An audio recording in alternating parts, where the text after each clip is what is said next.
For the next agenda is remarks from British Ambassador to Indonesia, ASEAN and Timor-Leste. For His Excellency Mr. Moazam Ali, time is yours.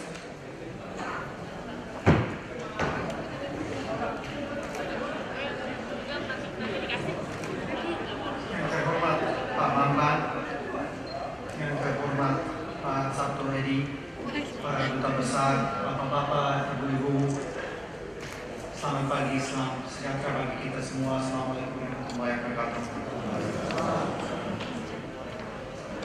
Indonesia is the world's 16th largest economy and the 5th largest emitter of greenhouse gases. In the next 10 years, we know that Indonesia will become a top 10 economy. On some predictions, it will rise to be the 5th largest economy in the world by 2030, and others maybe number 7, 8, or 9, but it will certainly be a top 10 economy. As Indonesia makes that journey, its emissions will grow. Greenhouse gases are predicted to increase by 115% between 2010 and 2030, based on the business as usual scenario. At Paris, Indonesia, alongside other international partners, committed to reduce its greenhouse gases, in Indonesia's case by as much as 41% by 2030, as part of Indonesia's contribution to the Paris Accord. And to underpin that, Indonesia has also set out ambitious targets to enact that target into practice. The Indonesian government has also committed itself to translate this ambition into its national planning and budgeting processes in the submission it made to the UN as part of its contribution to the Paris Accord. Next month, as Ambassador Michael mentioned, we will all meet in Bonn to review progress on the commitments that we made in Paris.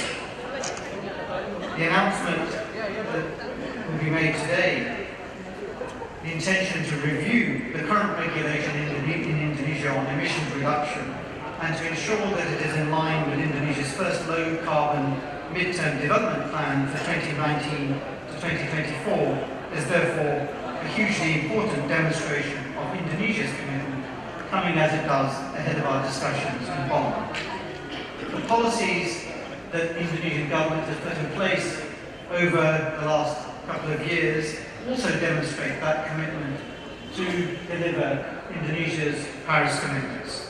A moratorium on peatland, the establishment of the Peatland Restoration Agency, the progress on trying to improve the Indonesian sustainable palm oil standard, the proposed moratoria on palm oil and mining, and indeed the renewable energy targets are all promising and ambitious and reflect Indonesia's recognition of the importance of natural resource management and the gravity of the impact of climate change that Indonesia and indeed we all face.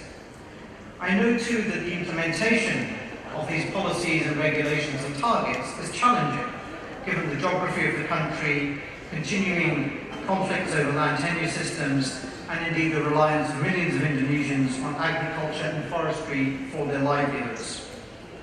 But we know too that implementation of these policy, regulations and targets will not only reduce greenhouse gases and emissions from Indonesia, but they also have the prospect of improving the lives of millions of people in Indonesia by providing better air quality, by providing access to clean energy, and indeed greater resilience to natural disasters.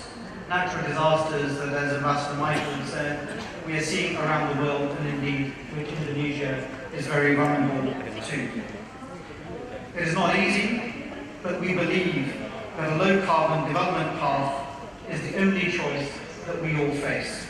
And indeed in the UK, just a couple of weeks ago, we launched our new Clean Growth Strategy, which demonstrates how the UK is a world leader in trying to pursue a growth path for our economy, whilst we also seek to reduce emissions. I'd also like to take this opportunity to congratulate Bappenas on the launch of the impressive new integrated online system for monitoring emissions across the country.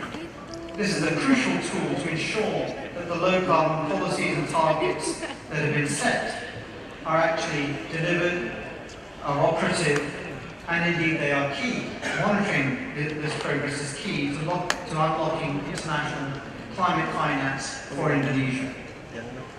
I know too that in Bonn, Pak Bambang is planning to meet the British economist Lord Stern, a global authority on climate economics, to discuss how Indonesia can integrate climate commitments with the country's sustainable development and economic growth ambitions. This is an area where my embassy is committed to supporting the efforts of Pak Bambang and Bappenas.